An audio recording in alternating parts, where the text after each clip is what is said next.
Lisette Arsuaga, today's guest, is the founder of the Alliance for Inclusive and Multicultural Marketing. AIMM works to prioritize diverse consumers to achieve business growth and equity in the marketplace. Lisette is also the co-CEO of DMI Consulting. She'll also share insights about her superpower. I'm your host, Devin Thorpe. Welcome to the Superpowers for Good show. Lisette, thank you so much for joining me today. It's such an honor to have you on the show. Thank you very, very much. The honor and the privilege is mine. Thank you so much for inviting me. This is an important conversation. I mean, what you're doing is critically important with the Alliance for Inclusive Multicultural Marketing.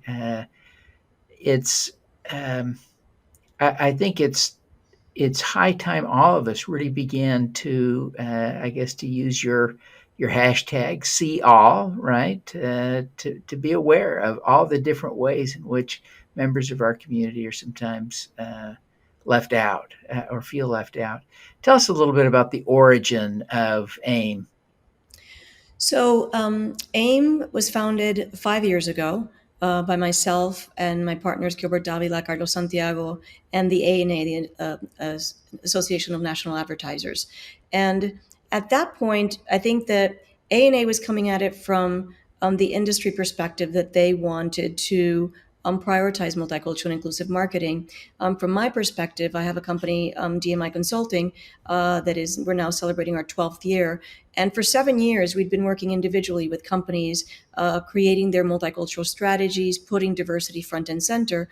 And what we learned is that every time there was a new leader or a new CMO that came on board, if that person did not believe in the prioritization of multicultural and inclusive marketing, they quelched all those efforts all of a sudden. And it was 2 steps back forward and 3 steps back. And we realized that we were never going to be able to move the industry, and for that matter, our members and companies that we were doing work for forward, unless the industry was moving forward exponentially faster than it was, or in the right direction. Because at that point, with total market and efficiency versus effectiveness, we were actually moving in the wrong direction. So we realized that we needed to create a movement, an industry movement that put front and center all segments, not only white non-Hispanics, or not only one segment versus another. And that's when we founded AIMM. We founded AIMM with 36 member companies at that point, because we wanted to create something where there was a buy-in from the industry. We didn't want to come in as 3 individuals in the ANA saying, okay, this is what we see is wrong, and we're going to dictate the path of how we move forward. We realized that if we came in as an alliance, small as it was at that point, compared to the nearly 200 members that we have now, the likelihood of a buy-in and that FOMO of other companies saying, hey, why are they there and not us, would help us move forward. And thankfully, 5 years later, we have changed the direction of the industry. We have been able to prioritize multicultural and inclusive marketing to the point that today it is an important topic and it is a priority for many, if not most, companies out there. It doesn't mean that we've arrived, right? We certainly have a lot more to do. Our research shows that 60% of individuals still feel invisible or ill-represented when they're multicultural versus white non-Hispanics who are very pleased with the way that they're being represented. And 60% of our population believes that there are stereotypes still happening in our advertising today. So certainly there's a lot more work to do and a lot more ahead, but at least we've been able to change the direction and we're moving in the positive direction instead of a negative direction. And I've seen that also with my clients who are saying, okay, we need to do this and we need to accelerate the pace by which we do it. So that's great news. Recently we watched the Oscars, and all of us, I think, got focused on the slap heard around the world. And yet I think you saw something else going on at this event. Tell us a little bit about your take on, what this Oscars meant to you this year. Well, I mean, going into it, interestingly enough, we had done some research from CIM, the Cultural Insights Impact Measure, which is a proprietary algorithm that we created to measure the impact of culture in advertising and programming.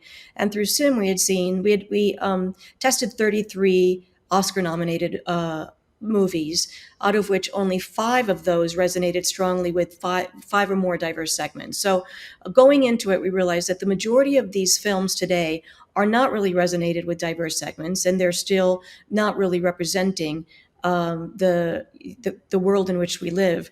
Our screens are not reflective of the streets and the society in which we live, whether it's advertising, whether it's programming, or whether it's film.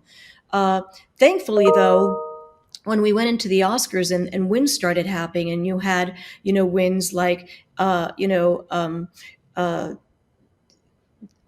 representing LGBTQ and Hispanic,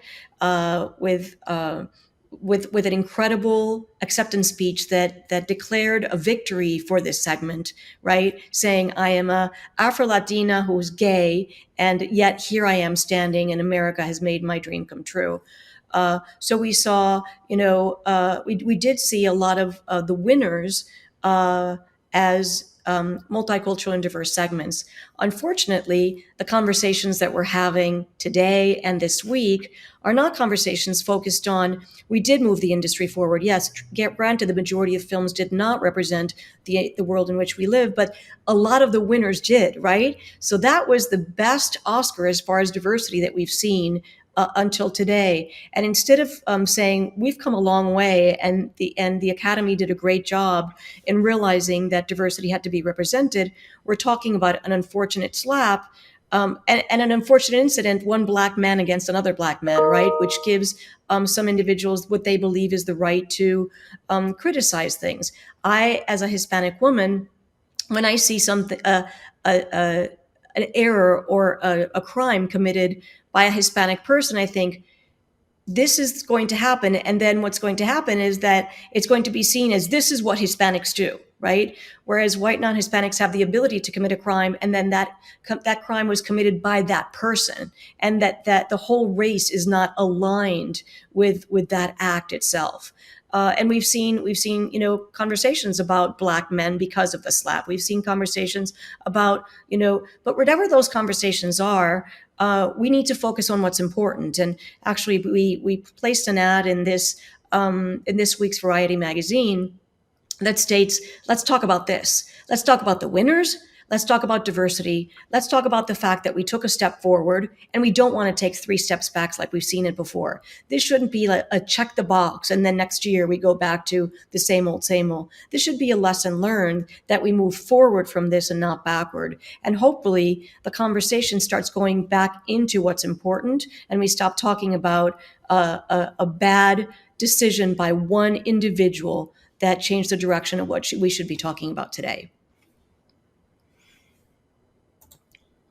Yeah, you make such a great point, Lisette, as you're talking about the Oscars. It's very easy for white people like me to generalize from seeing the action of one minority. So, in this case, we're thinking about Will Smith. It's really easy for us to generalize. And it's so important for us to make a conscious effort, I think, to see that as one person. The same way we would think about a white guy committing a crime, right? It's one person did one thing, made one mistake, and we shouldn't generalize from that. How do you teach people to do that? How do you use media and marketing to change ideas, especially for folks like me, middle-aged white guys that aren't used to thinking this way?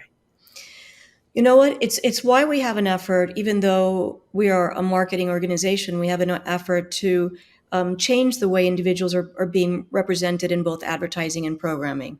So from an advertising perspective, we've seen that unfortunately there is not, we are not moving forward the way we should with the right representation of all segments, including Black, Hispanic, Asian, LGBTQ, people with disabilities, indigenous populations, white non-Hispanic, and so on. And I think one of the problems is that the majority of individuals who are writing those scripts aren't people of color, right? So the first thing we need to do is bring to the table those individuals that know these segments, that feel the passion for these segments and know how to write them. We see the same thing when it comes to Hollywood. These individuals are not being written the way they are. I, as a Hispanic woman, When do you see somebody who looks like me, who talks like me, as a Hispanic woman, and who's a professional executive, right? No, I mean, the majority of the women that you see are Hispanic, or are, these sexy bombshells, or they are maids, or they, you have gardeners. As far as men, you have, people committing crimes, and when you learn about new projects that are going in, to whether it's television or film, that continues till today. That we talk about the Asian segment, and with Asian segments, you find them as either as geeks or musicians, or unfortunately, when we've seen in a lot of reports, they don't have a voice. They might have screen time. So when you see the amount of time that Asians have on screen, which is no means enough time, and then you compare that to how many times they have a voice, that's even lower, right? They're not even speaking on behalf of who they are, who they stand for. So we need to do a better job at that. And the reason why it's important is because what people see on film, whether it's advertising or television or film or movies, it's what creates a perception for who those people are, for those who live in areas where they don't know any better, right? If you go to middle America, where there may not be a big level of diversity, and all they see for what a Hispanic woman is what they see on television, that's going to be the perception of who they are. If all they see of Hispanic men, or Black men for that matter, is individuals committing crimes, that's what they're going to think of them. So we have a responsibility to change the way we are writing these individuals. We have a responsibility to highlight them in positive ways, to celebrate them, to showcase them in ways that can inspire others and make them feel proud of who they are, so that our children also can see themselves in a way that they can be proud of who they're going to become, and not see themselves in stereotypical ways. And we saw that in the movie Encanto, where the little boy, that went viral, was so excited to see himself. He's like, oh my gosh, that's me. It's sad that would create such excitement for a little boy, because for white little boys and girls, they see that every day. And they don't need to get excited about finally seeing themselves on screen portrayed accurately, because they see that every day. And as marketers, we have a responsibility to put our dollars in programs that are actually looking at individuals and celebrating them, highlighting them, and doing them justice. And if we start putting our advertising dollars in programs that do that, and say to networks and programs that actually demean or stereotype individuals, that we are not going to support those messages, then Hollywood is going to change the way they write us. We have a huge power and huge responsibility to affect change. And shame on us for not having done that sooner. And shame on those who are not going to do it now moving forward. We need to change the direction. We have the power to do that. And it's up to us to make it happen. So for AIMM, we've done just that. And in fact, a couple of years ago, we created a spot, thanks to the contribution of an agency called Walton Isaacson, that featured 5 incredible celebrities, A-level celebrities, that stated, write us who we are, not as who you want us to be. We are incredible human beings as we are. There's so many stories that you can tell about who we are. You don't have to make them up. The stories that we are living are the stories that you should be telling, not the ones you want to tell about us. And it was a very, very powerful campaign that AIMM created under the auspices of our hashtag #SeeAll, that not only reached the advertising and marketing industry, but for the first time reached Hollywood as well, and made the connection between the two. Why Hollywood? Because as marketers, we will affect what you're writing from this point forward. It's not a warning, it's a promise. We will be affecting change. And we will be doing better, doing justice, so that our next generations are proud of who they are based on what they see. And those who don't know us can know who we really are based on what they see, and don't make assumptions about who we are only because what they've seen on screen. It's such a powerful point that you're making. And it's difficult, I think, for society to sort of catch up to where you want us to be. But I'm grateful that you're out there doing the work, pushing that forward, because obviously you've been able to measure some progress on that front. One of the challenges when we think about marketing to diverse groups is that some past practices of marketing to minorities has been rather abusive. I think of during the Great Recession, there were banks, and I'm not going to name names today, but some big banks set up specific targeted programs going to black churches and otherwise marketing to black people with genuinely abusive products, right? They were marketing to them to sell them products that would eventually cost them their homes. And it happened in droves. And it perpetuated a problem that has existed in this country for a long time. How do you protect against that in the work that you're doing? So we protect against that in the work through AIMS, through, like I mentioned, the Cultural Insights Impact Measure. We have done over 500,000 ad evaluations of spots for the last two years. And what we do is every spot is run by 450 individuals, and we give company scores, individual scores for how that spot did with Black, Hispanic, Asian, LGBTQ, people with disabilities. And then in the total group, we also have Indigenous populations and others counted. And it's the first time that there is an industry metric that can tell marketers how well they're doing with each segment. And the reason this is important is when we founded AIM 5 years ago, shortly thereafter we did a survey of marketers, and even though the majority of marketers believed that they were effectively reaching diverse segments, only 16% of those actually had efforts targeting these groups. It was under the auspices of Total Market, where they felt if you do some casting and have some representation, you got your spot done, and you're going to reach everybody. And what we learned is that wasn't working. So marketers now have the ability to know if they're being offensive to an individual segment, if they're resonating culturally with an individual segment, and if they are if they will be recommended by these groups. What we learned is that culture alone is responsible for 40% of a campaign's success. So if culture is embedded in a way that you're able to connect with these given consumers, then you've already achieved 40% of that campaign success. And then obviously there are other metrics that are involved in that, but culture alone is 40%. So just putting individuals in and thinking you got a white face, you got a brown face, you got a black face, you're done, is just not going to get you there. So when we've learned that when culture is gotten right, it can increase purchase intent by 280%. Brand perception by 380%, likability 160%, and 270% higher likelihood that individuals will recommend a brand.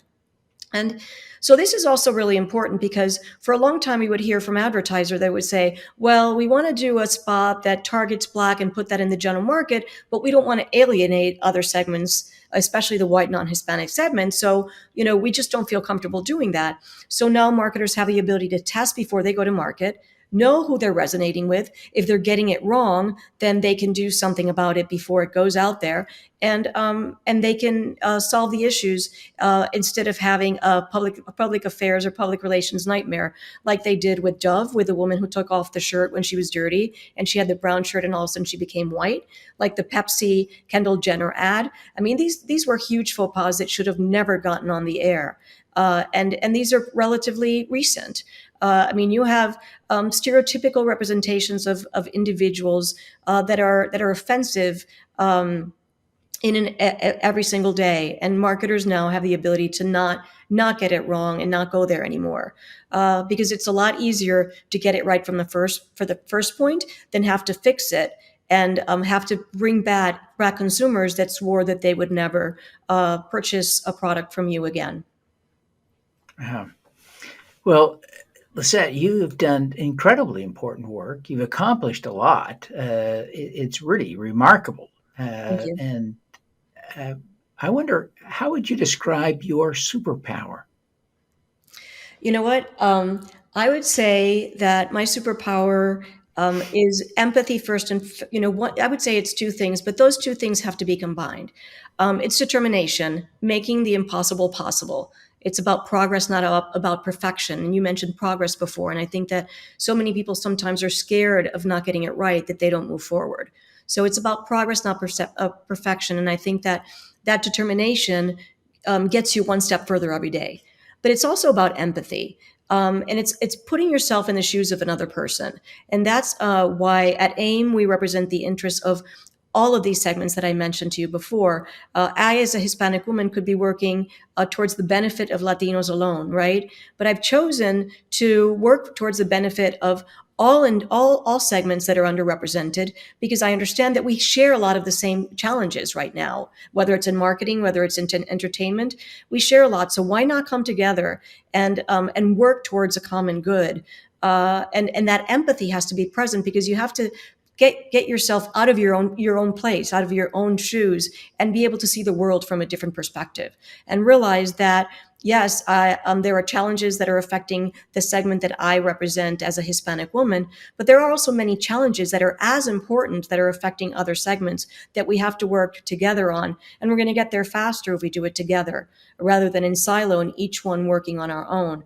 I think that, I mean, going back to the Oscars, when the entertainment industry, and for that matter the marketing industry, many times talk about diversity, especially now they talk about black and white, and we've seen too many times where they prioritize one segment. Now for the last couple of years it's been the black segment represented, and unfortunately what we've seen is that the representation of other segments has been minimized or invisible. We saw that at the in the sim testing that we did for the Super Bowl this year, and the ads that played during the Super Bowl, the sim scores went down from last year, and went down even more so from the year before. So we're not getting it right, and those sim scores were actually double. Their numbers were double low. That doesn't sound so good, but went down double digits for all segments except black and white. So it's not about saying, oh, you know what, I got a black man, I got a white woman, we're good. No, this country and this world is comprised of very many different people. And those individuals and those different segments have to be represented. And by the way, a lot of individuals, like we saw with the acceptance speech of an Afro-Latina who's gay, is not only about one thing, it's about many things. And we have to celebrate that as we come together and we become more than just one thing. I am a Hispanic woman who's an ally to the LGBTQ segment and every other human being who's out there. At the end of the day, we are all human. And that's, we just created a campaign centered on that. We are all human. Let's find the commonalities at a time where we're in a country that has been more divided than ever before. It's time to find commonalities and stop focusing on the differences. Yeah. As you think about your determination and empathy, can you think of a specific case when you used those skills to solve a specific problem? Well, actually, this week, when we saw that the conversation was centered around the slap and not centered around the diversity and the highlight of diversity and consideration of what that meant, right? Because by not talking about it, it means that we don't give the individuals the opportunity to process how that was different from any other year. So day before yesterday, within 24 hours, we had a conversation internally and said, what if we put a message and send a message that let's switch the conversation around? And the AIMM team got together. We called Publicis, who's one of our AIMM members and a great partner, and said to them, can you find us a spot so we can do a one-page ad in that Variety magazine. Variety did an amazing thing for us. They gave us an incredibly discounted rate so that we could do that. And we focused and we sent a message saying, let's focus on what's important. Let's talk about this. And hopefully that's a message that was read loud and clear by the entertainment industry and by those that support it, so that we start figuring out what's important. And so from the idea of what we talked about to the ad to the ad being submitted, it was less than 24 hours. To the ad coming out and being in Variety magazine, it was less than 48 hours. So again, the first thing we got is, okay, that's not going to happen. That's impossible. We haven't even written it. We haven't designed it. And we said, okay, we have to make it happen, because if we wait another week, then we're going to lose the opportunity to shift the conversation. God only knows what we'll be talking about by next week, right? So we have to place that now. This is a time to make that happen. So I think that, making sure that you don't say I can't do that. I can't do that in 24 hours. You know what? Anything is possible. And thankfully, with nearly 200 members at AIMM who are as passionate about the prioritization of diversity as I am, we make those things happen. And that's what happens when you're not working in a silo. Had I done it by myself and said, okay, I'm going to try to figure out how to do it, it would have never happened. It happened because the village came together and the village believed that the conversation had to shift. Yeah. One of the most critical things that, white middle-aged guys like me have to learn is empathy at a deeper level than we have done it before. We just weren't raised with that, generally speaking. Of course, there are exceptions, but generally speaking, we weren't raised with that muscle really developed. How would you coach us to develop and strengthen that muscle like you've done? You know what? It's very difficult because as a society, from a very, when boys are little, they're taught to not necessarily be, like foster that quality of empathy, right? It's about, think about yourself and your drive. What are you going to reach, and who are you going to be? And women, I think more so than men, are taught to have empathy because of, they're going to have children and they have to take care of them. It's that, and then, as people who are diverse, you confront things that, whether it's yourself or because you connect with those that are like you, that are going through challenges, it forces you to develop that quality from a very young age. So I'm not one to say you can't teach old dog new tricks. I actually believe that is possible, and I think that, education is number one. It's priority. It's reading about the circumstances that other people face, not from a judgmental position when you're looking at it, but understanding what that means and placing yourself in a different situation. With GMI Consulting, my company, one of the first things we do with every single company with which we work is that education, because we understand that individuals are going to continue to work the way they work and think the way they do unless they learn differently.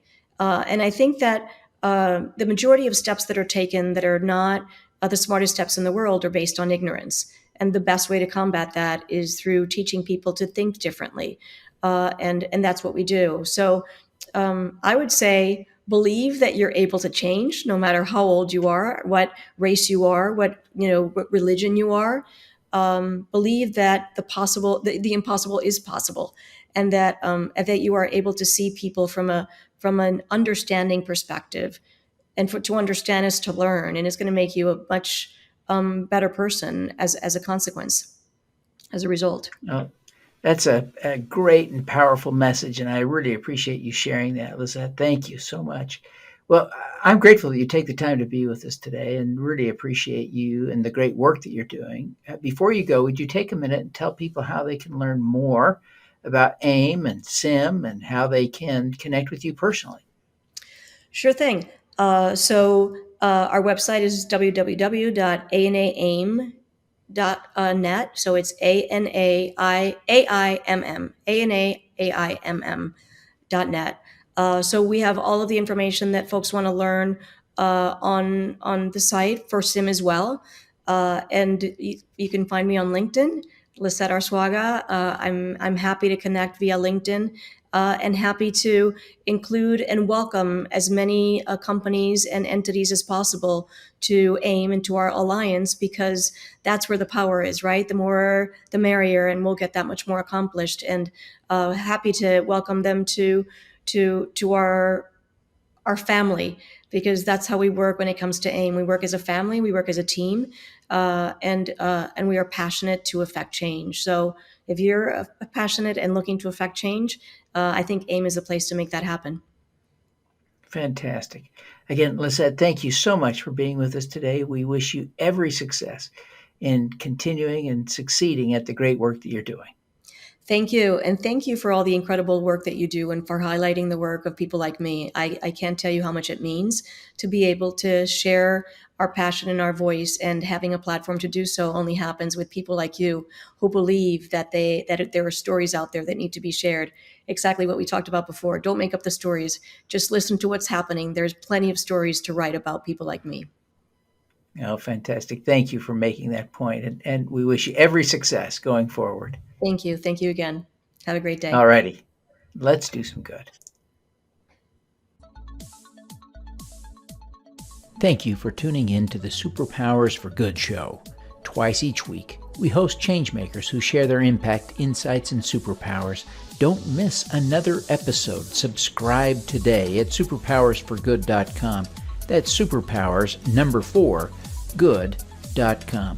Be super empowered. Get your copy of the book, Superpowers for Good, as an ebook, audiobook, paperback, or hardcover edition via your favorite online retailer.